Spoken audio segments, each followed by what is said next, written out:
Hello everyone, and welcome back to another episode of Crimson Dawn Lore, where I, the author, teach you, the viewer, about the world of Crimson Dawn. Today's episode is on a very special real-life heavy aircraft cruiser, the Admiral Kuznetsov, along with some stats for the ship. For the image of the ship itself, I did some editing of an image I found on Shipbucket, adding a few small details here and there. With that out of the way, let's get into the lore for this special vessel. The legendary aircraft carrier known in real life as the Admiral Flota Sovietskого Soyuza Kuznetsov is officially referred to as a heavy aircraft cruiser due to its impressive weapon loadout. It was originally built by the old Soviet Union, and by 1985 it was ready to serve in the Soviet Black Sea Fleet. After the Soviet Union's fall in 1991, it was made as the flagship of the Russian Federation, residing in the Black Sea Fleet. However, in the Crimson Dawn universe, it was temporarily taken over by military forces of the Russian Reich when General Viktor Kharkov staged his fascist coup d'etat in 2016. However, it ultimately mutinied to the Soviet forces during the Latyeskov Revolution in November of 2017, somewhat mirroring the Aurora mutiny during the Bolshevik Revolution, as it became a symbol for the Latyeskov cause. From then on, she served in the Provisional Soviet Republics during the Second Russian Civil War, and later on served as the flagship of the new Soviet Union under the designation NSF Admiral Kuznetsov, NSF standing for Novy Sovietsky Flot, or New Soviet Fleet in English. It served in the new Soviet Navy for more than 3 decades, although other Kuznetsov-class heavy aircraft cruisers were later built for other various fleets of the new Soviet Union.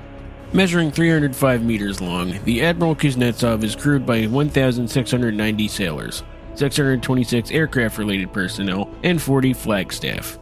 And to accommodate these crew members, the ship possessed 3,587 rooms.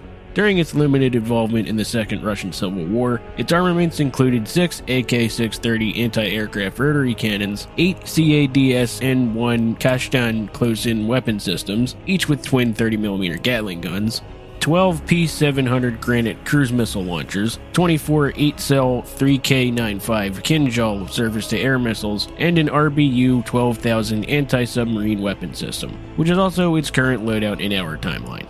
However, as the Gun-Year railgun system was more refined from 2024 to 2029, the Admiral Kuznetsov and all future Kuznetsov-class aircraft carriers were given 4 Gun-Year pattern anti-ship railgun cannons, 2 on opposite sides of the vessel, to further increase its versatility as a flagship and to further increase its defenses against enemy vessels. These railguns have about half of the output of the railgun cannons on the Akula Mark II submarines, but it can still do devastating damage to enemy vessels. These new railgun cannons can even be used to shoot down enemy aircraft, though this was rarely ever needed to be done as the Admiral Kuznetsov already has an impressive conventional anti-air armament.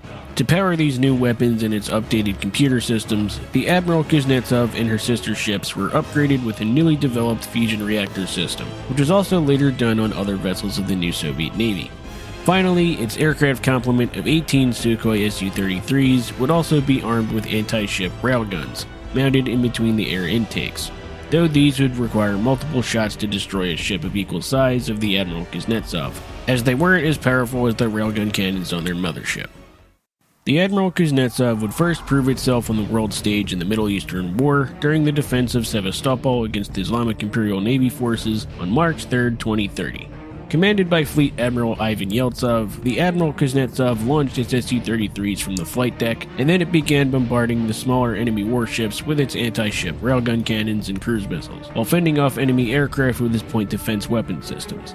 While Fleet Admiral Yeltsov and his crew were credited with destroying multiple PT boats and frigates that got too close to the Black Sea Fleet, it was Admiral Boris Lazarev of the Akula Mark II submarine that stole the show of the battle by obliterating the Islamic Empire's flagship with one well-placed railgun shot. After the battle, Premier Latyeskov recognized both Fleet Admiral Ivan Yeltsov and Admiral Boris Lazarev as capable Navy commanders, awarding them and their crews with the Hero of the New Soviet Union medal, while the admirals both received an Order of the Premier's banner.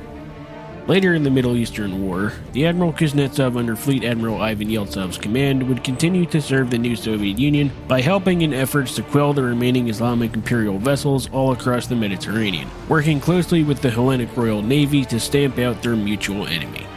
After the Middle Eastern War, the Admiral Kuznetsov and her sister ships would serve as a warning to all enemies of the new Soviet Union that their navy is more than capable of warding off and destroying threats to the motherland's shores, earning the Kuznetsov class's reputation as an impenetrable sea wall of Soviet might. And that concludes today's episode of Crimson Dawn Lore. I hope you enjoyed it, and I'll see you next week.